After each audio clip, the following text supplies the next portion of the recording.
Greetings. Let's see. How? Hello. Hi. I'm just Hi, how are you? good to see you. Tufan. Good to see you too, Elasa. Hello, Hanna. Hi, Tufan. How are you? I'm really good. How are you doing? Oh, sorry, what's that? How are you doing? You're well? Oh, really well. Yeah, really well. Just feeling great, excited. Wonderful to see your face and say hi to Likewise. Anna from me, Of from course, us. of course. Yeah, thank you. Yeah. Bye then. Hi, Elasa. Hi. Hi. Hi, I'm great. Dan. Good to see you. So this, okay, so I suppose we're just gonna jump right in, and the whole purpose of this talk is to talk about toys and games and fun, and how can we make learning fun for children and the inner child. And thank you, Elasa, for hosting it. And I thought maybe if each of us wants to start and go around and maybe just say a little bit who we are, where we're from, and what was one of your favorite toys or games as a child, or activities. Dan, you want to start?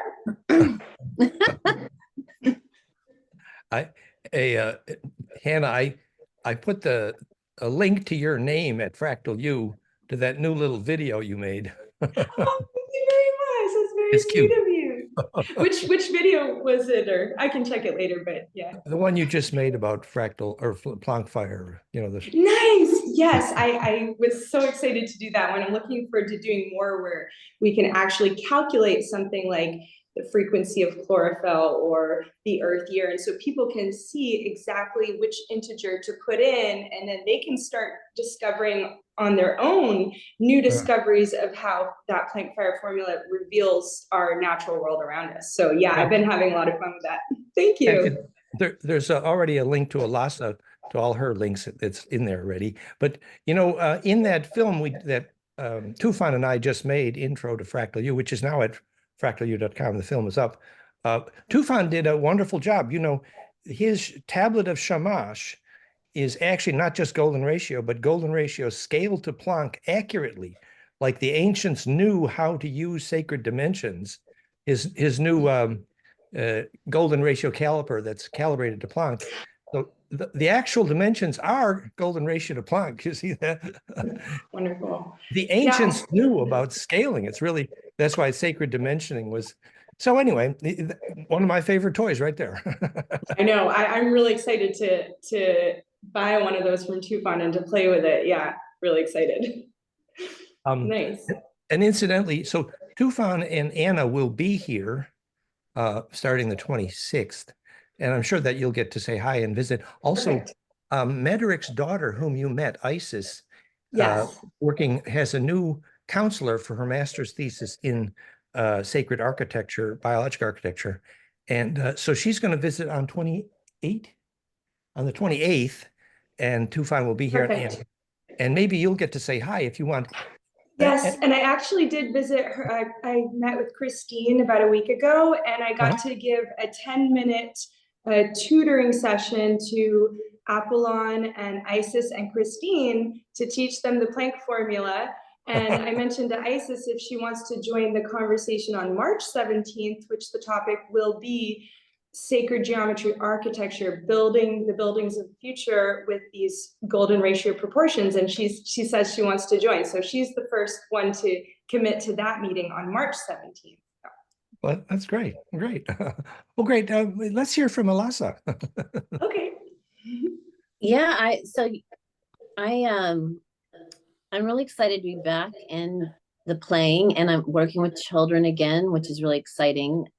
I've probably for the last year been working at a alternative school called Acton Academy and doing gardening, sacred geometry, and yoga, meditation, mindfulness, breath work with them. Whatever I bring, we do cooking from the garden, preparation. The school is wide open to it. Their main foundation is that all children are geniuses and that we really are the guides, and they're showing us. So I'm actually not called a teacher, I'm called a guide, which I love. So that's been really fun to like bring real time to them and let them show me exactly, what they're interested in, which is all the above that I just listed. But especially, I'm just so excited for this conversation and like everything I'm learning from you, Dan, and the practicality of doing on the paper and then tying that in with the Akashic records, tying it in with all the cranial sacral for the last 30 years with the children, just all of it. So I'm just super excited. My favorite childhood toy, I think I have two. One was the nesting dolls, which I really feel like is something we'll talk about today. And the other one, was it spirograph, or where you put your pen in it and you Spirograph, like, yeah. yes, Spirograph. I had one of those. Yeah. They're cosmic. that was definitely one of my favorites. Yeah. Tufan, you could consider for the geometric models, the spirograph and or the nesting dolls. Especially if they were proportioned right, they could be a great tool on the Matryoshkas. I should look into that. Yeah, Chinese dolls, fractal dolls. Yeah. Yes.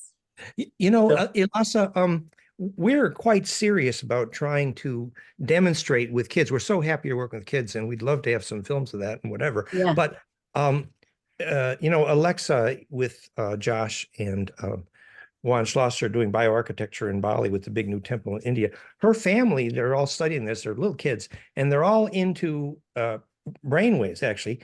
And so we're trying to prove that with the right audio cues in Flame and Mind brainwave, that we can teach kids to make alpha, because that's a turning point in seeing without eyes and lucid dreaming and all the stuff is alpha making. And so eventually, we'd love it and maybe we can even help you with a demo, the Flame and Mind brainwave software. If you find some kids that might be ready to test, and we're going to be launching new tools where when you start to make alpha, you get the right little audio cue so you can tell instantly when you're making alpha, even with your eyes closed. And eventually alpha to gamma cascade is all the magic, Yeah. I have a handful of children, all ages. From 4 years old, I work with it's like a preschool to middle. And these children are all, they didn't really fit into the traditional school model. That's why they're there. And so they are all ready. Oh, that's great. Yeah. And so it's just more the tools and the training on how I've tried to get in contact with Muse for probably 6 months now. And I went out of phase, which I can talk about more by going and pulling myself from the four corners of paperwork that I had to build myself back into phase with ecclesiastical trust so that I could be seen. But I'm still not being seen with Muse. And I don't want to go too deep diving into that, but so getting the tools and the training, and I'm like, that would be so fun to go ahead and work with these children. Well, but all you need for the Flame and Mind is the Muse 2 headset and the Flame and Mind app. So maybe I have the Flame and Mind app, but the Muse, they don't respond to my emails, anything. So maybe you could help me with that. Well, there's 100 different places to buy the Muse 2 headset. headset. Oh, really? It's I think Amazon, everybody's got it. Just buy a Muse 2 headset. Simple. I was going directly to Muse. Okay. But and they have it on their site. There's lots of ways to get a Muse headset, but it's a Muse 2. You want the Muse 2, not the one with the flexible strap. Can work, but it's less clean data. So we do not recommend the flexible strap one, but the Muse 2 regular headset works great. Okay. And would I need more than one to do this with them, or just start with just getting one? I mean, it'd be fun to have a couple, but initially just one. One kid can show each other. It's not going to be every kid that's ready because, to make some clean brainwaves, they have to be willing to sit still. And you might find out, well, which kids have practiced meditating a little bit, and then they could take turns and watch each other. But they have to be kids who are able to be quiet for a few minutes, because you need about a minute or two of silence before you start to get clean brainwaves. And all these are because they meditate with me when I come. Oh, perfect. Wonderful. Yeah. That's our dream here, is to show that we can make magic kids. And, yes, the ones who can see without their eyes, the ones who can lucid dream, the ones who make portals, it's all about start with alpha, cascade to gamma. And start with alpha is the whole trick. It's simple, but it's profound. Right. Cool.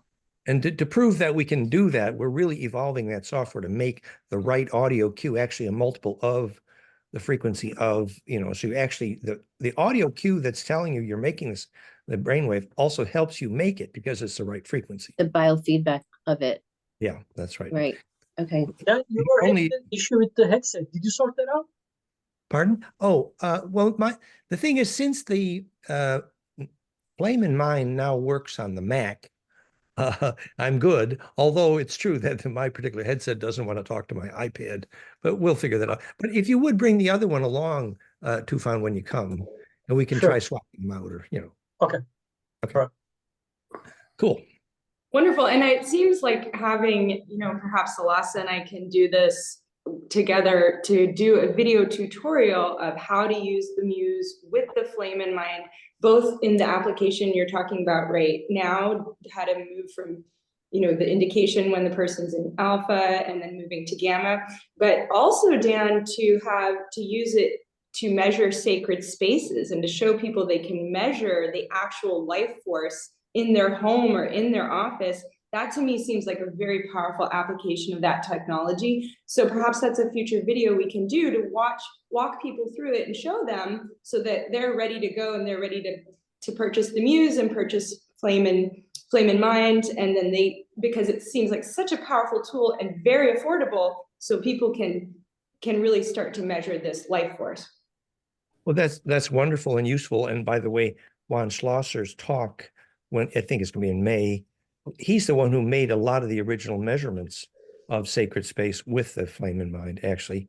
And so we'll be talking about that. One thing to bear in mind is and also for Patrick's talk at Fractal U, but one thing to bear in mind is that if there's a lot of electrosmog in the room, it gets a little tricky to measure the life force in the room. Like the best, the coolest thing to do, if you have the capability, is to go to your basement and turn off the main circuit breaker, then make your measurement. Oh, yeah. And you find out if there's a sacred space. But some people don't have that capability. But it's very susceptible. It's why originally we used the same tool to measure freshness in fruit. But the fact is that you need a very pristine environment to make the measurement, because 1 microvolt of electro noise and yeah. Then, can I ask something? Sorry, Anna. If there is a building which is not biologic or organic, let's say it has metals inside, cement, does the number of windows or do the length of the windows, do they compensate for the increased harmonics of Schumann inside, you think? Most modern windows have a whole bunch of metal. So that's adds to the problem, not the solution in most cases. Now, if the window happens to be of natural material, the glass is relatively dielectrically transparent. So, glass itself is fine for the transparency to Schumann, but what the window body is made of is going to make a big difference. It was Juan Schlosser who originally made a lot of those measurements, and we can ask him more questions when he's on. But the thing is, if the building itself is on a magnetic line, it makes a huge difference to whether you're going to get Schumann there. Wonderful. Well, so much to talk about. But so Tufan, do you want to go ahead and share what was your favorite toy when you were a kid? My favorite toys were always geometric puzzles, I would say. I was always good at geometry, even in primary school and then onwards. And then afterwards, I started working in the financial sector. I was a hedge fund manager for some time until 2011. And then I was also interested in pedagogic education on an amateur level, not a professional level. I did research on some Waldorf and Montessori stuff. You did research on what? Sorry, could you repeat that? Montessori. Waldorf education Montessori. and Montessori systems or other alternative educational systems because I was interested in the mechanics of how our consciousness, our brain works, education stuff. I was also interested in um, social engineering programs as well. I was looking at both sides of the equilibrium. I was trying to understand how people are manipulated and how that can be reversed and so on. So I was looking at both. And I also acted as a consultant in one of the incorporation of a primary school in Bodrum, and that was like 10 years ago, among other consultants here. So I was interested in education, and we currently have an educational project. Well, most of the things that we are doing are education, but we are right now focused on producing a book, an interactive book for both kids and adults, where there are like 12, 13, or 14 categories like drawing, building, observation, visualization, meditation, group discussions, and so on. In such categories, we would provide 3 or 4 practical exercises. So we are now working on that book with Hanna, my partner, and then will help us as well, hopefully. So now this year's focus will be on that, on our side, on me and Hanna. And so we are mostly thinking about that because we have recently finalized the launch of the plank tuner, the ruler, and plus some other additional items that we recently added on the website. And everything is going good. I'm very happy with this new program, fractalu.com, and also your participation in that as well. And hopefully everything is fine. That's wonderful. And Elasa actually is an author. She's written over 100 books, and she has a sacred geometry workbook. And I'm working on a book as well to educate people the plank fire formula and teach them how to draw. So the more the better. As much as we can fractal this information out, the better. Dan, do you want to share your favorite toy as a kid and maybe any connections you have to education and learning? Before I do, Tufan, Sure. we should do some more research on your audio issue, Tufan. Yes.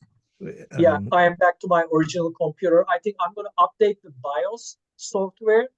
That's what I'm planning, and I'll try that before our call with you again. Maybe then we can try this after my update. It's kind of, so if I can help, let me know. Okay. So on your question, I was a Tinker Toy engineer when I was a kid. I built a trans stairway elevator with Tinker Toys. You could crank a trans stairway elevator. Now, what exactly is that? It was a grabber bucket. You could go up and down the stairs and then down and grab and up and then back up the stairs, all with strings and Tinker Toys. Wow.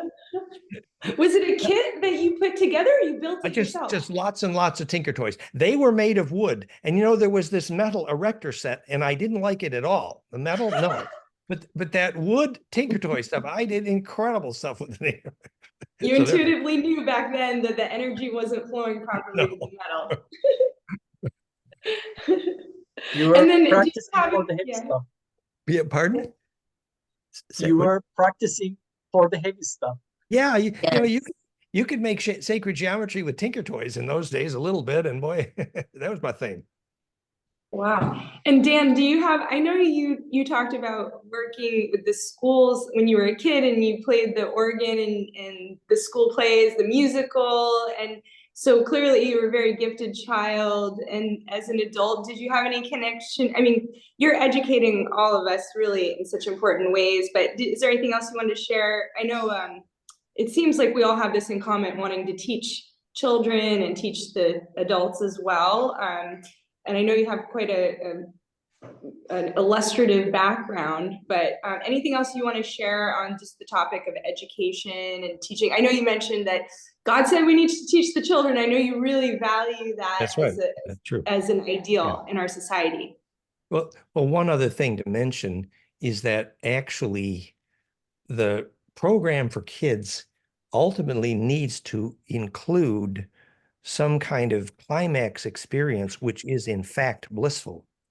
And that is generally considered illegal. And in most countries, you go to jail if you do that. But on the other hand, in fact, it's not just a climax of education, it's a climax of the immune system. And in fact, as I have many times said, that if you do not know how to show your children a bliss experience, you do not, in fact, have culture. The Aboriginals are clear. And so even to think about what that means, Sufi dance, sacred gymnastic, there's 100 ways. Biofeedback, these are all, even the outward bound where the kids do a remote retreat. There's a lot of ways. But in fact, a climax, some sort of bliss euphoria experience by design is a climax of the education process and the beginning of actual immune health. So for Cleansing. example, yeah, go ahead, Elasa. Just cleansing of the field when it goes longitudinal through the group, where, and even just getting them out barefoot in the garden when I come there, it's like they all go bliss. Yeah. Yeah.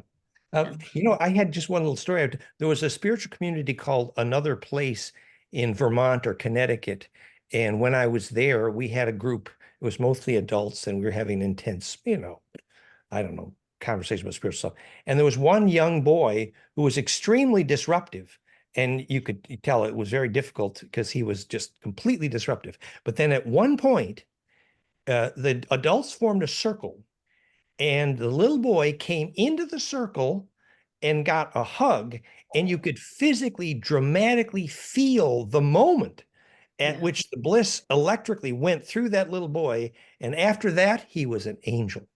Yes. It was an absolute turning point. It was so obvious. And it was stirring chills as you're telling that story, completely.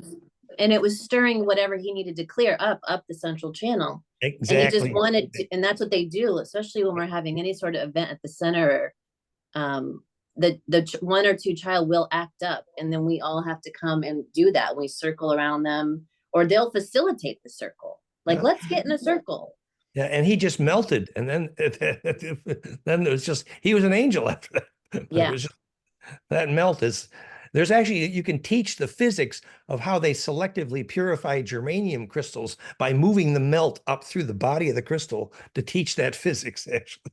How they select, can you repeat that, Dan? How they selectively do what with the germanium crystals? Well, the germanium crystals are purified classically by a radio frequency coil that moves up through the crystal, selectively only melting the zone in the germanium crystal, which is inside the coil. So in fact, what you're doing is sweeping through the germanium crystal a melt zone. And what happens is, differentially, in front of the melt zone, the impurities are pushed out. Wow. Amazing. That brings up when we had the geodesic dome built by Buckminster Fuller's niece down the street in Crystal Beach in my neighborhood. I was told by several intuitives in the groups through the years, you're going to be using that buildings. And I'm like, what building? You don't know about the dome? I'm like, no, I don't know about the dome. So we had to shut down for COVID, the center, and the center that I'm currently back at. And I'm walking barefoot with a couple other friends to the neighborhood, and we live in Crystal Beach, which is interesting and funny. And we're walking through the neighborhood, and I said, I've never been down this street. So we walked down to the end of the street, and there's the dome. There's Buckminster Fuller's niece's dome. And I said, well, let's walk up to it. If the door's open, it's ours. And I was told that, we're supposed to be using this at some point. And sure enough, we go to the front door, and the door is open. Well, long story short, we ended up using that building for the ascension retreats during COVID and for our spaceship, our space. And when we would facilitate bliss there, and then I'd come back to the house maybe three times, we melted the equipment in the house, the stove, the washer, the dryer. I still have the stove that is melted all the way through, but I still use it just because, eventually we'll get a new one. But I asked consciousness, I said, can we go ahead and adjust this? Because I want to be able to facilitate bliss and be walking bliss and be in bliss longitudinally and open and living this lifestyle. And can we like change it so that we look at these metals as light particles? Can we rewrite it where this is all just upgraded our belief system, that it's stacked upon light particles magnetically, and that it's just simply light? And I got a yes, that I was able to do that. But I don't know, that's going to take a large amount of consciousness adjustments throughout the population to go ahead and upgrade that belief system. Well, we say sometimes you walk on water, sometimes take a bridge. And converting the charge field, it reminds me of, it was Bucky Fuller's metal geodesic installed by John Denver, which was the start of our biodome community in North Carolina, in Waynesville, actually. And that metal geodesic actually it was a bit geopathic for sure. But your concept what does geopathic mean, Dan? Geopathic? Well, it's harmonic exclusive and it's metallic. So it's got two. Pathos meaning disease in Greek. Yeah. So it was a bit painful, but keep going. But I like Elasa's idea that if in fact you believe in the bliss there. But because I wasn't even allowed to speak it. Like I'm hoping it's okay. I'm speaking this right now. Yeah. So because if I speak it, then so it be. So I try to be very clear and choose wisely when I speak, so that I don't reenact what that just happened. So everything's good at the house. Yes. Okay, good. Ideally, you'd have a more egg shaped than spherical, and the egg shape ratios obviously would be Tufan's law. and then I want to know more about that. Well, the egg shape makes it plasma projective. So the difference between cancer and a healthy cell literally is the difference between a sphere and an egg electrically. That's how you measure cancer. Because the harmonic exclusiveness means it's not plasma projective. So the ratio of the long to the short axis in the egg, which would fit Tufan's ruler, basically, enables the plasma projectiveness. So egg shapes are fabulous for biological architecture, sacred space, and that's Michael Rice's whole thing. So versus a sphere it's harmonic exclusive, and biology will use that for basically nothing except an eyeball. Okay. Tufan, there's so much I wanted to go into, but go ahead. Yeah, Tufan, did you want to, have you had any interest? I know we're getting slightly off topic, but connected to maybe the sacred geometry and building on that topic. Your ruler, for example, have you thought of doing a larger scale one that construction workers and architects could use while they're designing? I mean, they could use it, I suppose, on the small scale, but then if they're actually building something like that, or could your tool, and can you remind me the name of the tool? And it's show it to us. Tuner. Yeah, show us. Planck tuner. Planck tuner. Yeah. Nice. Oh yes. So this is a great question. So this ruler is very effective in displaying the lengths between 2 centimeters and 36 centimeters. So its maximum reach is 36.2. So it shows those exact phi exponent multiples of Planck between those two lengths. So this is a very good tool to practice, to understand, to digest that information, that understanding and philosophy. And after that, for larger projects, you would need another calculator or a bigger ruler. So, but you can always work in smaller scales with this for architectural planning, and then you would need to just multiply that with some other exponents of golden ratio to apply it to larger scales. But I think this is a good tool for getting used to the principal idea, I would suggest.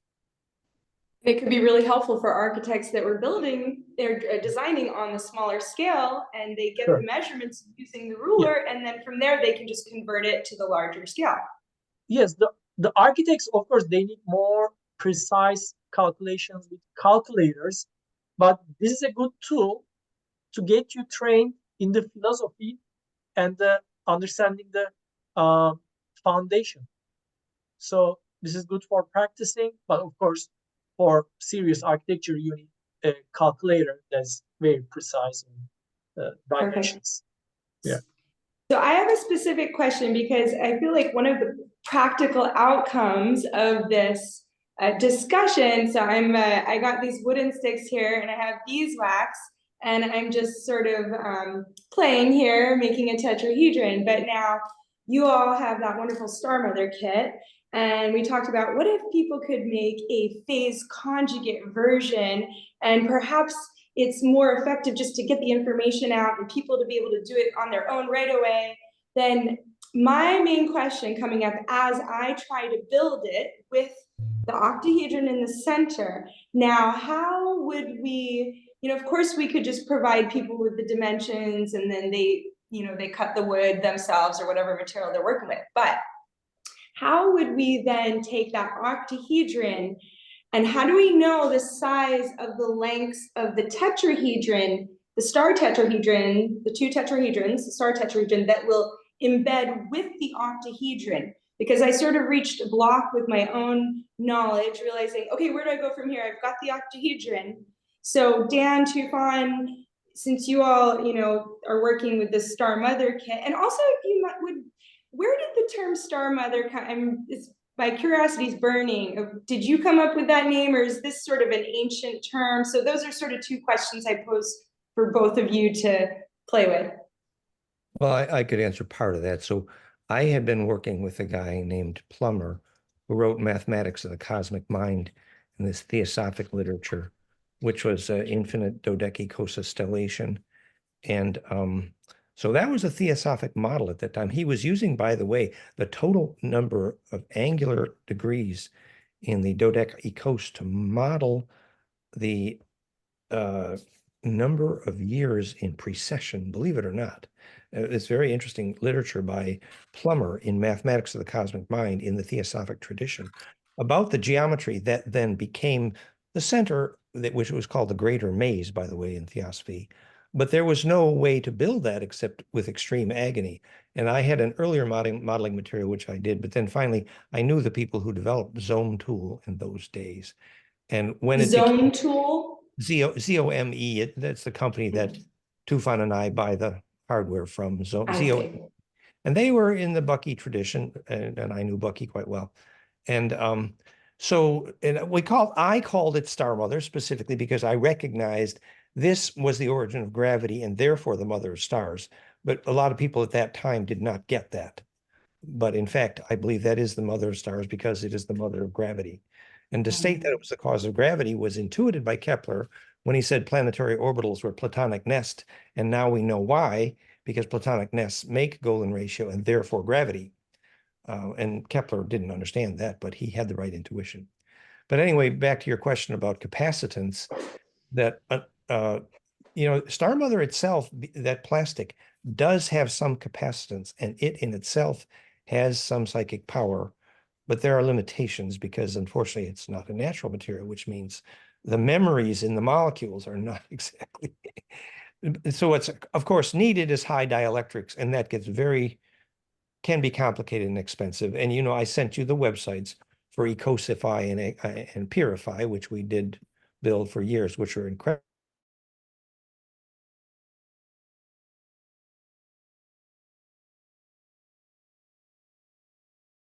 To that, I guess again back to if we were going to build Star Mother, and if I do a octahedron here right now how it's not completed, but then how would I know the length of the tetrahedron size? So if you want to embed platonic solids inside each other, you would probably prefer to start with a smaller scale at the center, because if you start embedding Okay. on top of them, you're going to get larger and larger geometries. So in the Star Mother kit that we are distributing, the most inner piece, which is an octahedron, is quite small. I don't have the exact measurements. They are on the geometrymodels.org, the Star Mother kit page, but they start from really tiny lengths, and then so in geometry, if you want to stellate a platonic solid, there is only one way to do that. You just continue the corners, both sides, until different corners meet up again. So,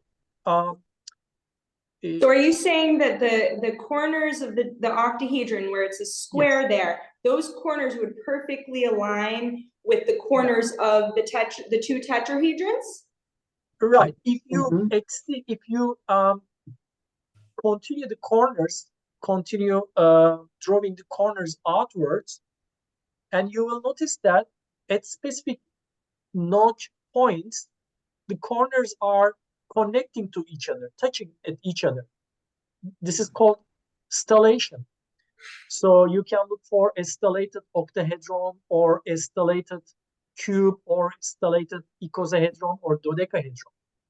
Now, some stellations give dual geometries, like a stellated icosahedron gives a dodecahedron, or a stellated dodecahedron gives a icosahedron.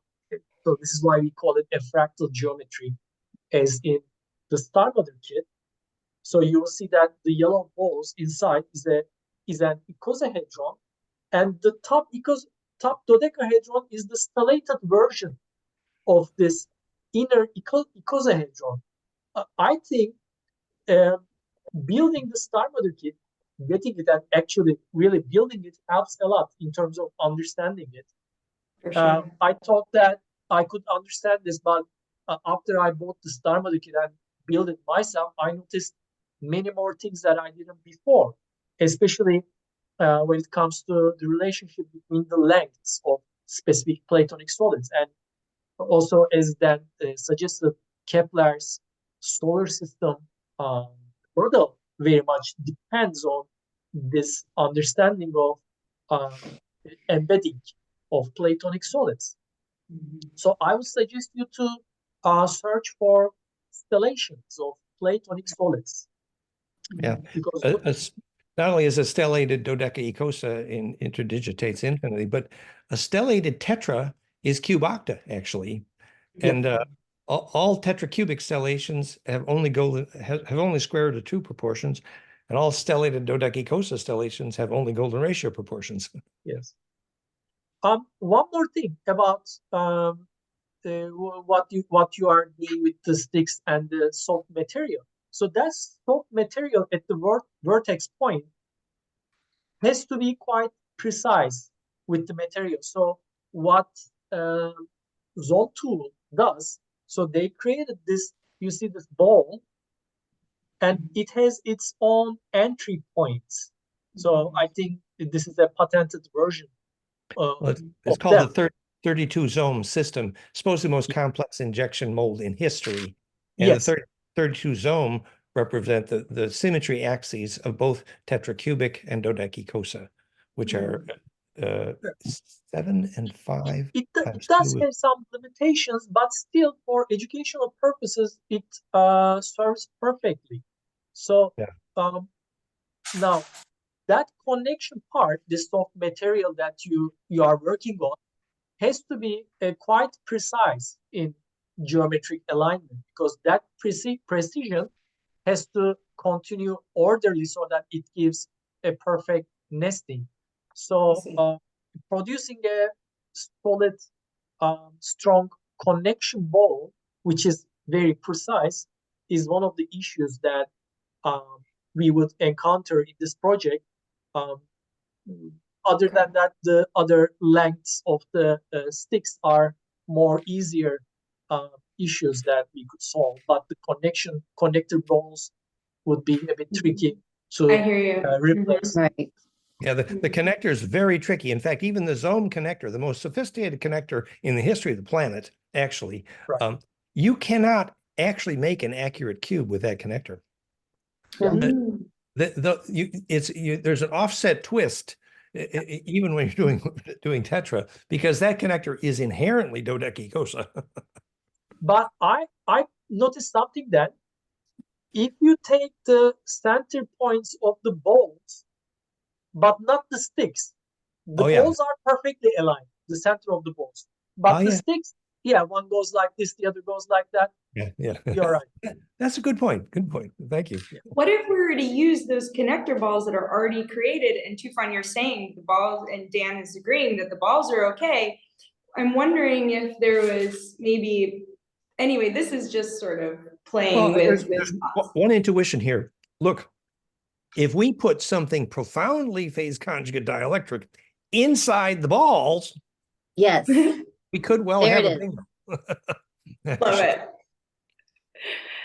Elasa, we're doing show and tell a little bit. Do you have one of your sacred geometry workbooks handy? And then, yeah, anything anyone else wants to share, Tufan, if you have I know, incredible, your focus on sacred geometry is just really wonderful. I shared with Dan and Tufan, and maybe share the audience, and Elasa's heard this story. Tufan introduced himself to me in a lucid dream before I knew that sacred geometry was his thing, and it was right before I woke up, and I had seen him moderating the Fractal U conversations, but he showed me this wonderful vision. I think maybe Anna was the one facilitating the lucid dream if she's so focused in the lucid dream team. So he showed me a vision where I saw around me all of this sacred geometry, beautiful crystalline shapes. It was so beautiful. And he said, my name is Tufan Guven. So when I woke up, I said, I remember that name from Fractal U moderating that. And I immediately looked up your work, and then there it was. That's your focus. So anyway, for me, that's just a fun story to share.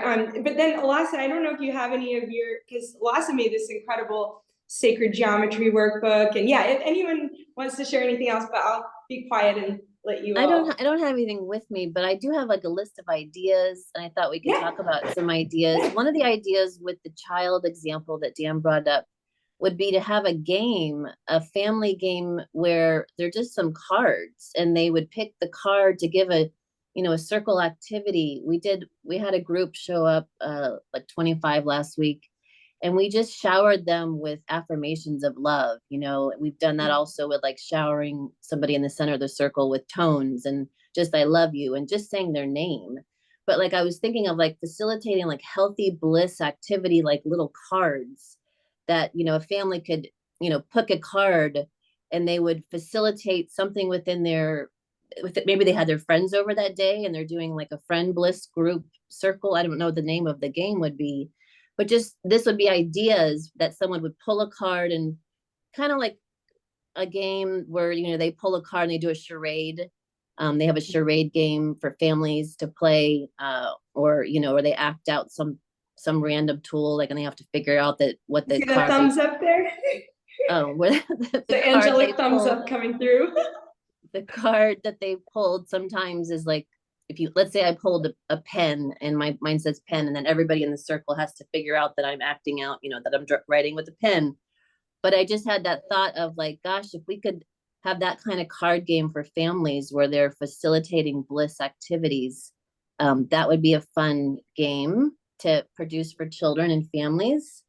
That is so I think that is so fabulous, actually. And then you could have the family vote on who got closest to bliss with the card. And just one more quick thought: when Bob Beck induced bliss euphoria in a whole auditorium, the only thing he did was took his Bic pen, rubbed it into his hair till it was statically charged, and then waved it at 8 hertz, and this wave of euphoria. Yes.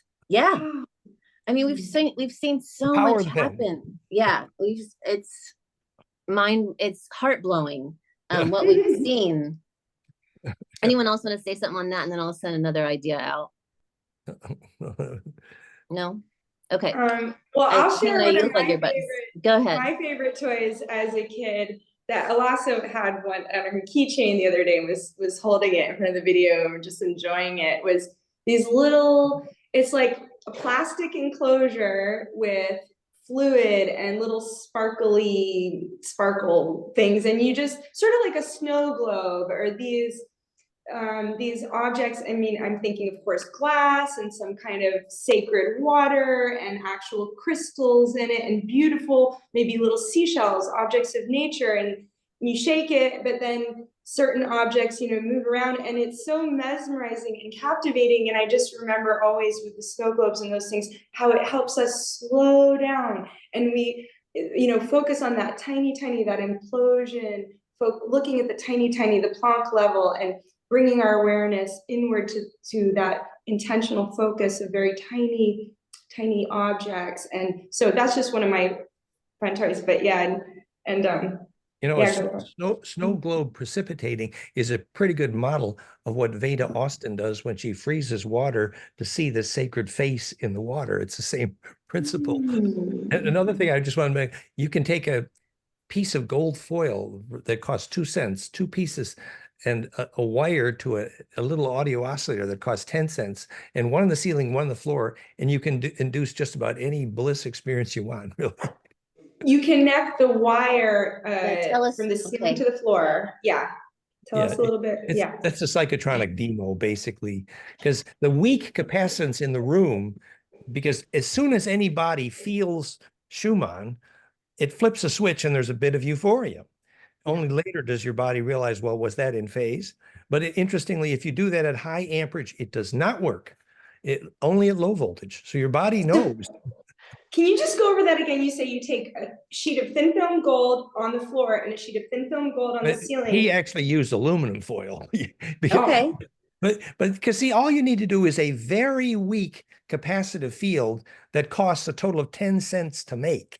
And connecting it with what type of wire? Any kind of wire? Well, you got a little audio oscillator, and you're hooking up the sheet of aluminum foil on the ceiling and floor and tuning it to the Schumann cascade, and you get amazing bliss experience. Use the audio oscillator to tune the wire to the Schumann cascade, and that's the key part. Actually, it's not so important what type of metal the wire, like a copper wire. Like copper, but we could make these little models and embed this little oscillator. Ooh, that could be cheap. Yes. Ooh, yeah. This was Psychotronics 101 30 years ago. Well, it's time now. These tools are ready. We're beyond time. It's love now. Tufan, do you have any ideas for games or toys or kits that you would like to see come into beingness? We didn't finish Elasa. Oh, okay. But either way, go ahead. Well, go ahead. We can go back and forth. Go ahead. Go ahead. Yeah, Tufan. I have many. I have this somewhere. I mean, so I have like drawing, painting, visualizing, meditating, mathematics. For example, if you want to start with drawing, I want to integrate a practice about drawing first a rose. Yeah. And then another practice would be visualizing rose. And then another practice would be meditating on the progression of the rose from small to big. It opens up and then fills the air with rose smell. This is something that then generally touches upon. Or another one could be drawing a fractal star. Yeah. Or a nautilus, or even labyrinths or spirals to create 5 rectangles. So we could do painting of fractals, mandalas. What else? Visualizing of whirlpools, torus shapes, spirals, platonic solids, and then we could teach meditation to kids. Like we could ask them to visualize a protection field around them, like an egg shape. Well, many practitioners, teachers, they advertise the spheric protection field. But maybe we could ask them to visualize an egg shape, an oval shape field, maybe. If that's going to serve better. That was the Waldorf school technique. They would Yes. go through the sequence of the stages of the drawing of a rose with exquisite precision with the kids. And, you know, when we said, you know, everybody votes on who had the best bliss, they found out by simply testing if the room filled with the smell of roses, actually. It worked. Yes. Yeah. Yeah, if we could like give presents to our kids with the harmonizer, even a simple fire ruler, we could just ask them to go outside and measure things to see whether Yes. everything fits golden ratio or not. And I am planning to add a section in the book to teach how to create your own fire ruler. It's very simple. Out of two pieces, just connect them from the golden ratio point, and you would get a fire ruler. So I'm planning to teach everyone to also create their own rulers from a little thick paper, preferably, so that it doesn't break. So there are so many things that we have actually to teach kids. Yeah, And I would that's- love to do that with the children on Tuesday if you want to give me the instructions and I could film it. yeah, great. I mean, Yeah, but with we haven't worked on the structuring of it yet. We Mhm. only have the ideas. Okay. So we will Well, I'm work good on testing. I can test it with them very easily. just Sure. you could start with the first one, which is simply they practice drawing a rose, but with rather a large amount of attention to detail. And then after they do that, then they close their eyes and visualize that rose literally alive. And that is the bliss moment, actually, classically. That's when Okay. they're really filled with the smell of roses. I'll do that one next week. We just did the Seed of Life on Tuesday, yesterday. And the 4-year-olds did excellent. I mean, I'm just, blown away. I wish I would have filmed that one. Did you? The seed of life is very hex. It's very tetracubic. It's a good start, but it's not a good finish. Yeah, I mean, we do all sorts. Yeah. But and I love doing we've done grapes and all sorts of little circular objects with toothpicks, building out different geometries, which is super fun. If have them to sort of build something that is absolutely tetracubic, which is the seed of life, is pure hex, and then have them do the same thing with something which is pure pent, and then ask them if they could feel the difference. Yeah, I think I think we actually did that yesterday. I'll send you guys photos because I had them do something else, and I was probably doing this moment with us right now because I asked them, "Can you feel the difference between these two?" Yeah, the hex is basically the physics of making a snowflake, which is pure stability and no implosion. Yeah. Whereas the pent is pure implosion and no stability, actually. Right. So That's the powerful. you have to change from the hex to the pent if you're a good witch. Yeah. So, okay, I want to come back. So Tufan, it seems like also a lot of these ideas could be these really interactive games, with just giving instructions, right? And even that can be made into books, like a series of books. One's really focusing on the rose, one's focusing on the golden mean, activities, sacred geometry, and which I'm sure they're wonderful. Just the ideas, planting the ideas in little card games or in books is huge. And I had more to say on that, but let me just go to my list. So Elasa, do you mind briefly sharing the story? I told it to Dan, but hear it coming from your words of with the children when they activated the lightning alarm. Do you mind sharing that story? Which one? When Gosh. you asked them, you were doing your presentation in Florida, I thought it was on Honeymoon Island, and you had them close their eyes and vision somewhere beautiful. And there's so much plasma generated that the lightning alarm went off and everyone had to go out of the building. Did I get that right? Yeah, you did. And that you just said it. Yeah. Okay. It's all it takes, Okay. Elasa's quite powerful. A critical mass of kids having bliss is incredibly powerful. And we need to know that, in fact, a critical mass of kids having Bliss together recurrently literally doesn't just replace education, but it replaces all forms of government.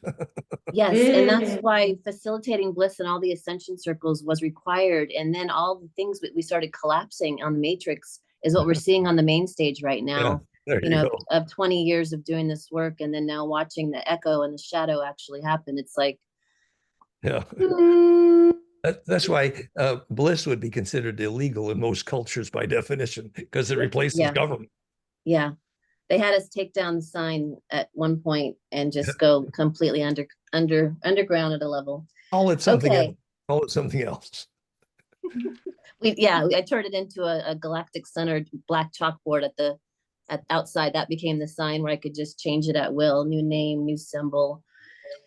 Okay, so so golden mean ratio, or like actually drawing it on the dolls or drawing it on clothing, that seems like really powerful, just like to be wearing it, or the children are making it on, not making dolls, but maybe already having a doll or something for the young ones, where it's literally you're teaching them the formulas on clothing, or on the And they print. can paint it on the clothing with phase conjugate paint to paint their own sacred geometry design or golden ratio spiral.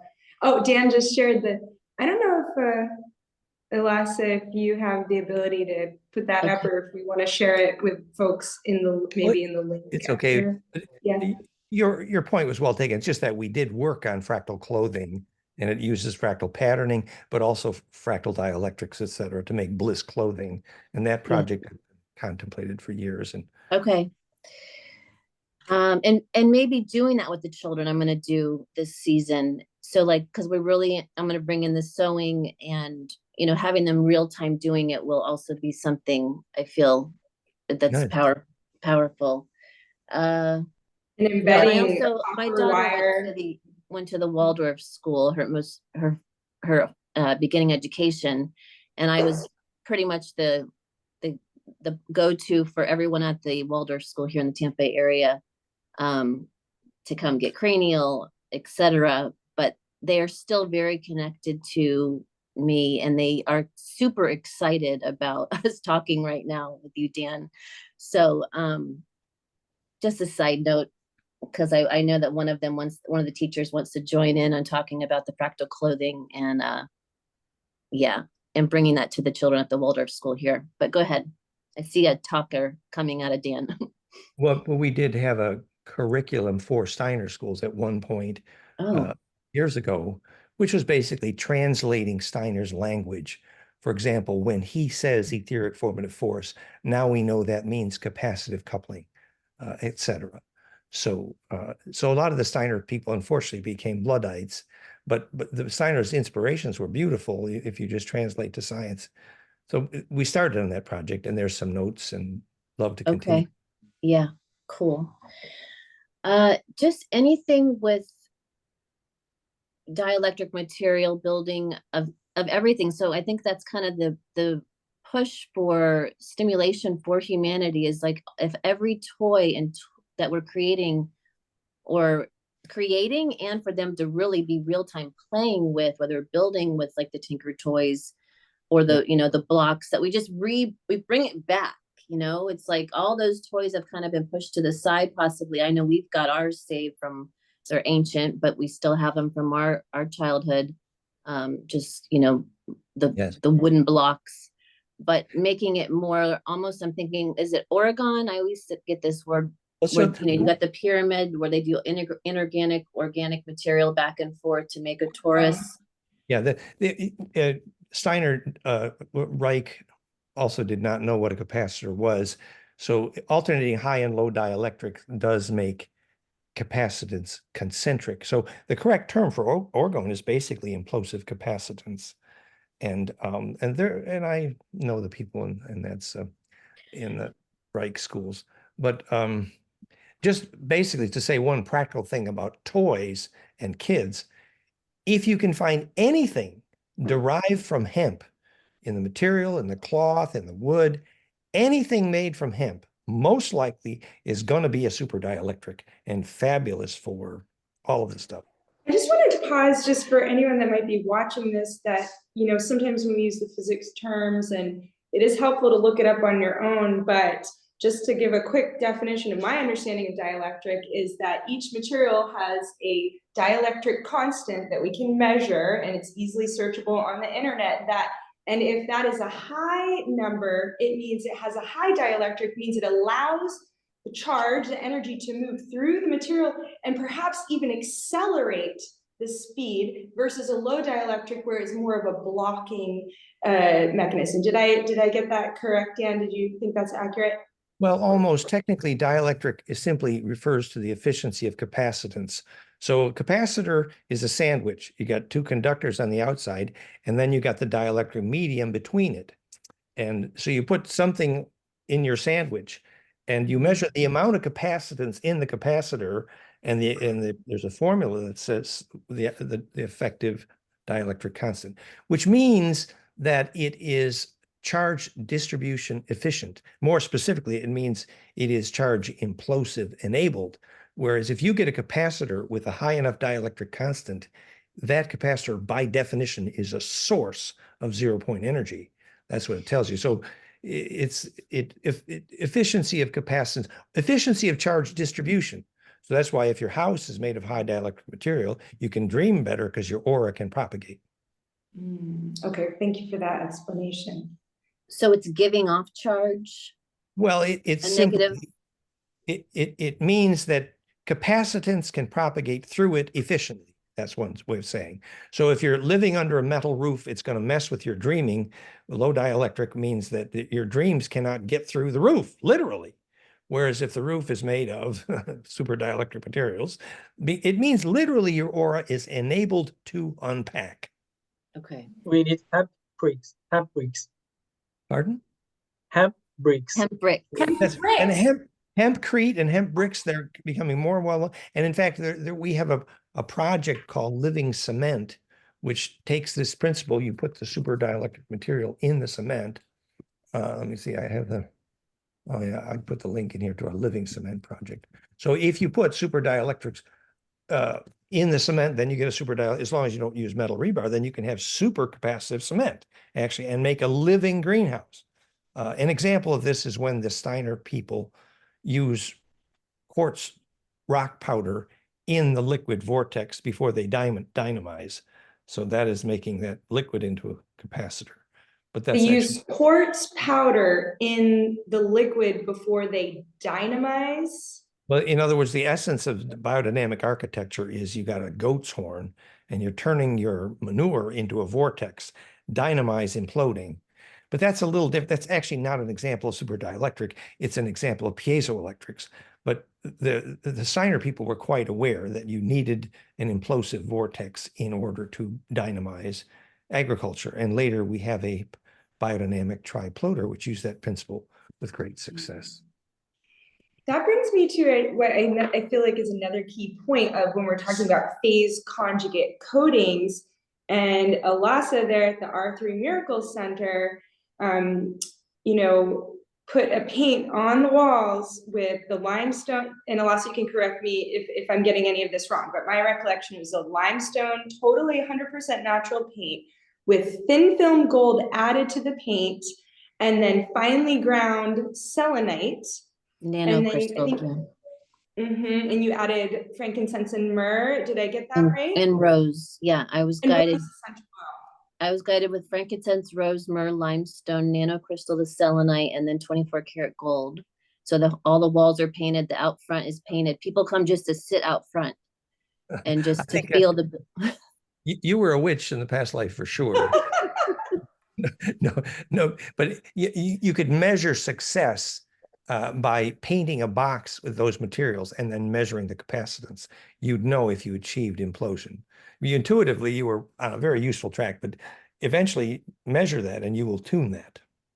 Okay, That's what the Flame in Mind life force measure does, basically. Okay. And that would be climaxing in not just biologic architecture. Everybody falls asleep here, Dan. In 5 minutes, everybody falls asleep. They go into or they start crying. I mean, Aw. where I used to take, have to take like an hour meditation guiding someone or, doing half an hour of cranial to get them real deep, everybody's instantly You should going. have a chat with Josh and in Bali, who just got the $1 million temple contract in India, because Okay. this is the climax form of making temple. Yes. It's so powerful. Juan Schlosser. Yeah. They would, you should talk to Juan Schlosser actually about that, because he could take the next step in the temple design. Yeah. And I'd love to measure. I want to measure. Well, Perhaps he can, yeah. but all you need is the flame in mind. And the muse. Then you can measure. Okay. So I need to go to your house, Hannah, find that muse. Yep, Okay. it's there waiting. And perhaps Juan can join the discussion if he's available on March 17th, building a sacred geometry discussion. Tufan, I wanted to bring you back into the conversation. I know we're like the Americans, chatty Cathys, but Tufan, being in Turkey with such amazing mosques there with the sacred geometry, I mean, it's embedded in the mosques everywhere there. Seems like Turkey is such a rich place loaded with sacred geometry in the architecture and all those mosaics, and also these talking about sacred, alchemical preparations like Elasa's paint, our three miracles. I know Turkish rose essential oil. It just seems like Turkey has a lot of this sacred wisdom all around there. That's true. Turkey is embedded with a lot of Islamic architecture, sacred geometry architecture. And we did a class, I think 4 or 5 years ago with them, focused on the Islamic patterns and architecture. And there are so many nice examples. And basically, in the Sufi understanding, they were reflecting the universe in the form of geometry instead of drawing personalized figures on the walls or inside the temples or church, mosques. So they were specifically drawing it in the form of geometry with different frequencies, octave or 10, 5. So, and the center point was essential for them, being at the center, finding the center. So all geometries had a center point with different with different perspectives or different axial points. So yeah, geometry is very deep rooted in both Sufi tradition and Islamic culture, and Turkey happens to be a Muslim country. I mean, most of the population, while there are a lot of the minority communities here as well, very strong. But yeah, you're right. Turkey has a lot of architectural significance. That's how Tufan and I got started. We thought, well, heal the religion wars by showing that the Islamic architecture and the Western art is based on the same physics, implosion. Yeah.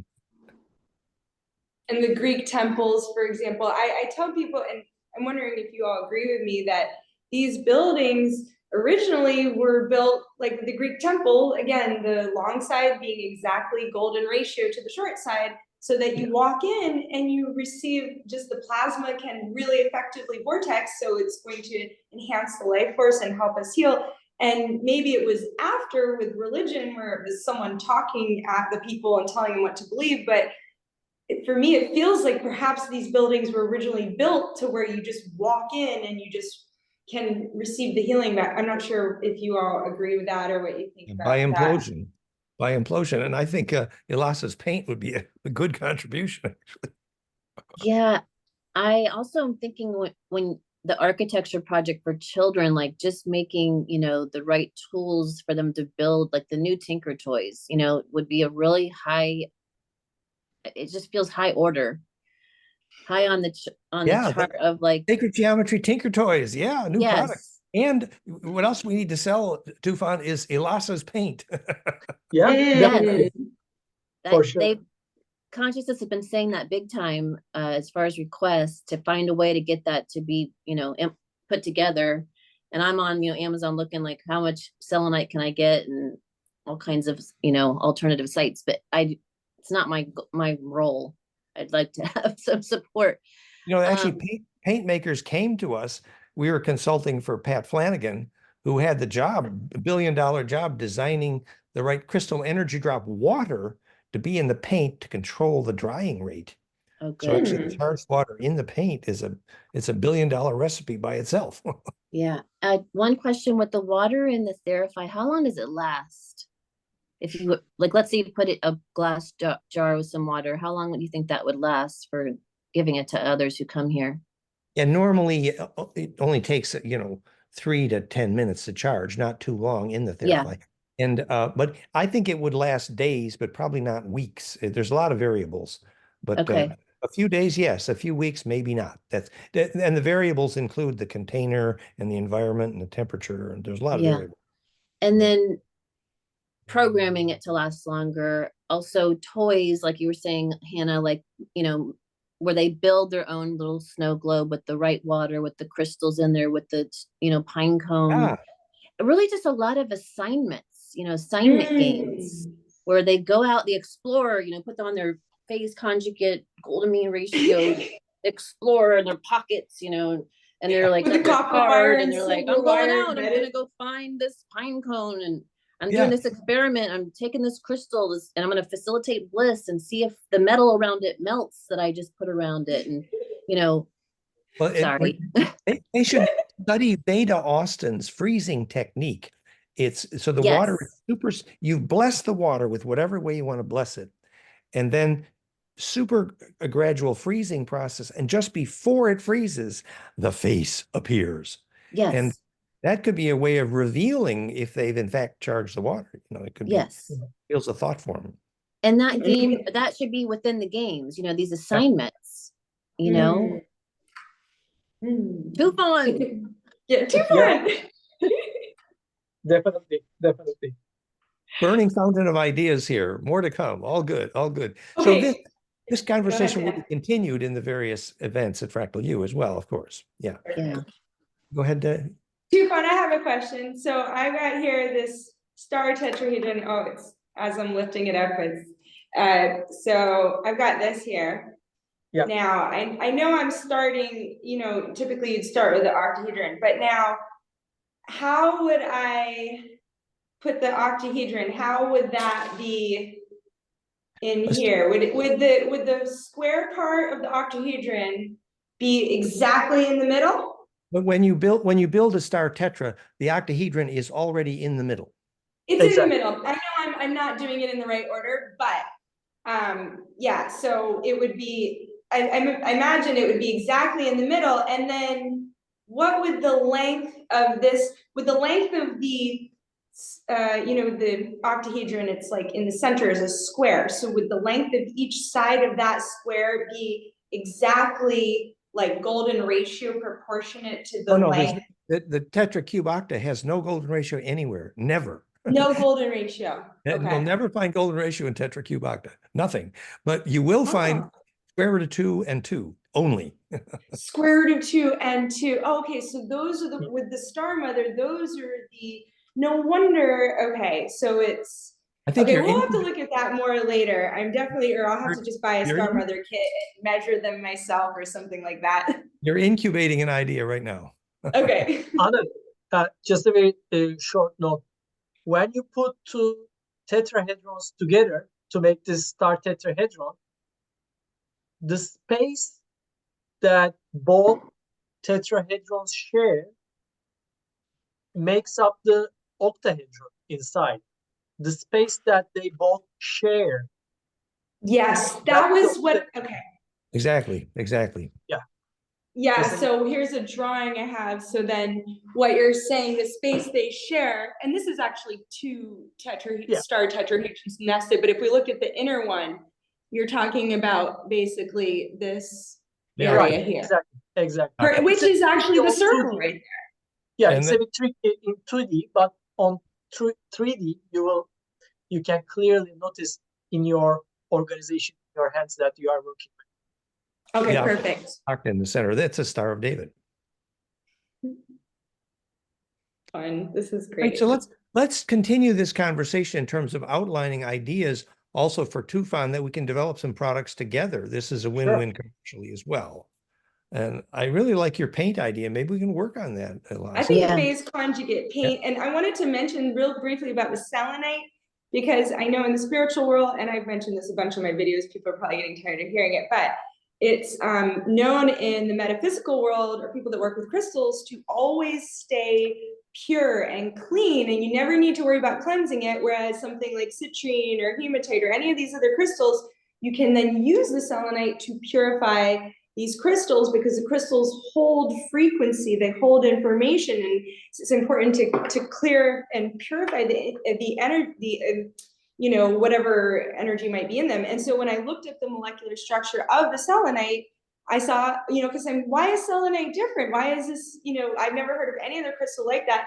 And the molecular structure is pyramids. So then that sort of just was like, oh, well then of course, because of the ability to have that plasma vortex so well through that pyramid structure. So I just wanted to add that of why selenite, you know, in that formula that Elasa, you know, discovered and then adapted with her own alchemical preparations.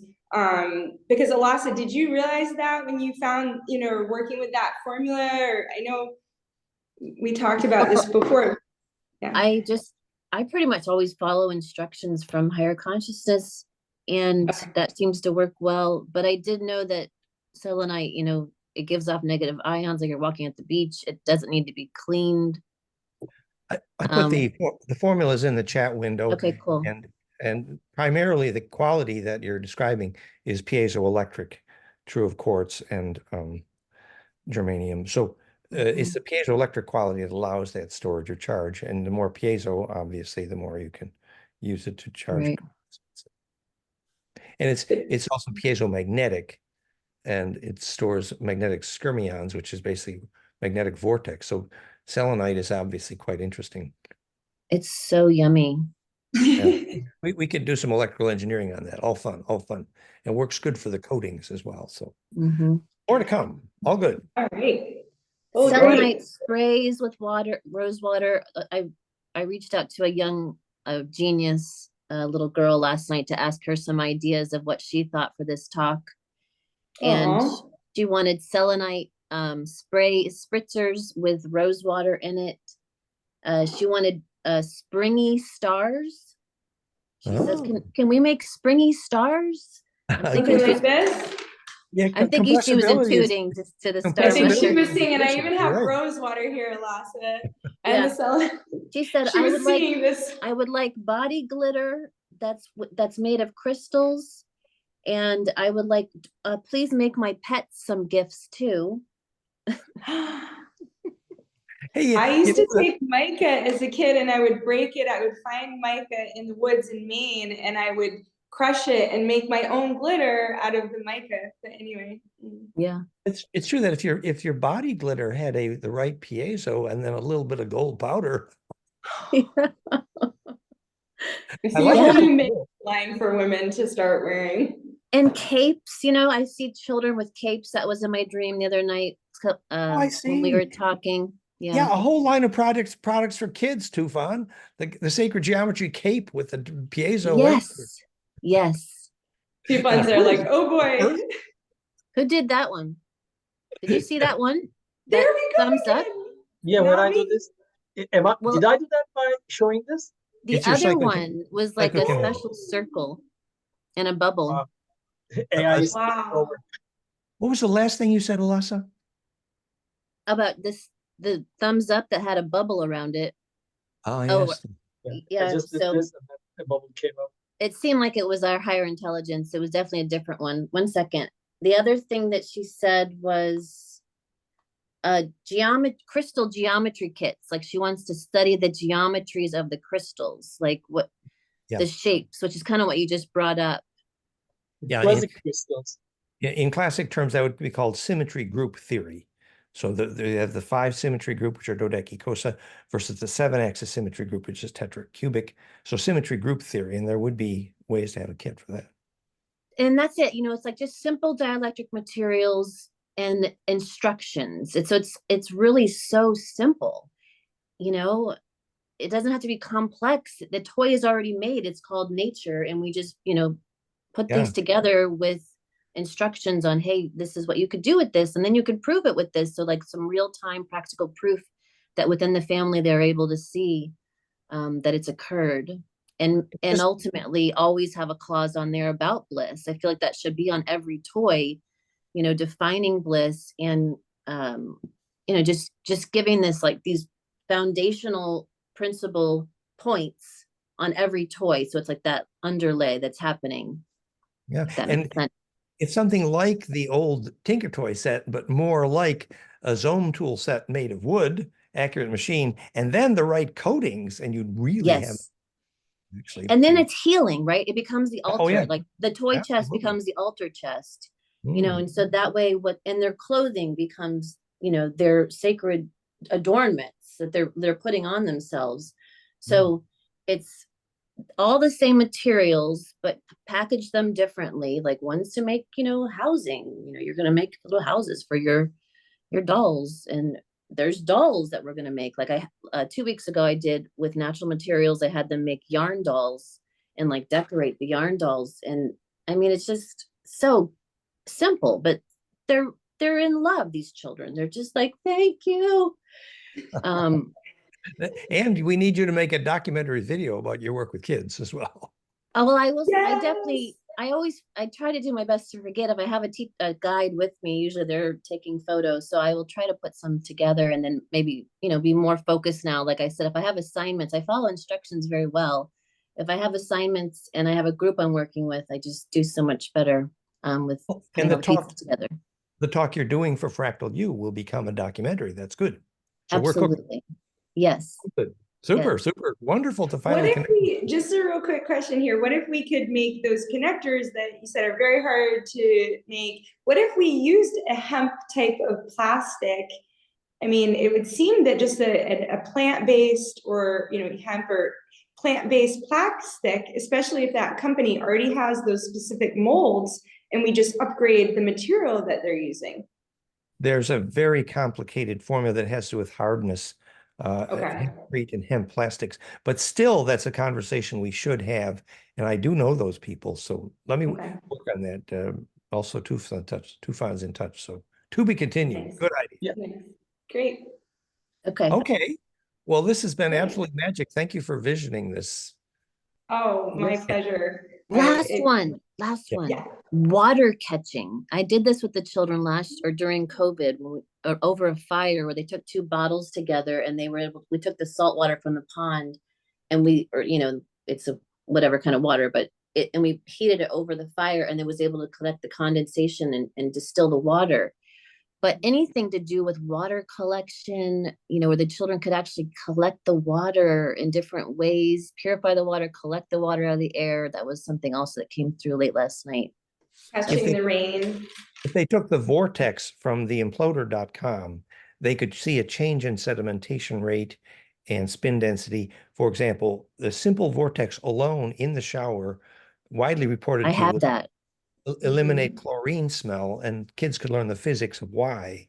So a vortex is inherently purifying, and they could learn why. If the water is piezo, then, which So means there was a way to take the muddy water and pump it through one of those imploders, and they can literally see the water getting clearer. Would it visually, like with that also, but then if you take charged rock powder, you zap the rock powder with something like Therify, a fine quartz sand, and then you sprinkle that in the dirty water, the sedimentation is radically accelerated. It will purify.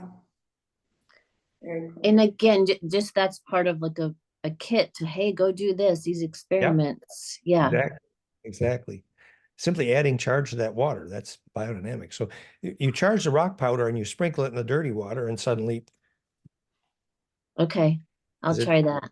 accelerates sedimentation rate, which is what Imploder does as well. So, to be continued, more fun to come. Okay. Let's do it. All right. Well, the Star Touch region just got completed, so I think that was Cool. all right. Any last thoughts? Tufan, Elasa, Dan? We No, had it fun. was very nice to talk to you guys. Thanks for organizing this. Let's work on these ideas together. It's good. Okay. Okay. Perfect. Sounds All great. right. Thank you. Thank Blessings. You. Blessings. It's wonderful. Thank you, Hannah. And let's send it out. Let's send this All out right. Sounds through great. all space. Oh, Shareable wave, shareable wave. terrible Terrible way. waves. Pure Bye-bye. bliss. Thank Right. you. Okay. Bye, guys.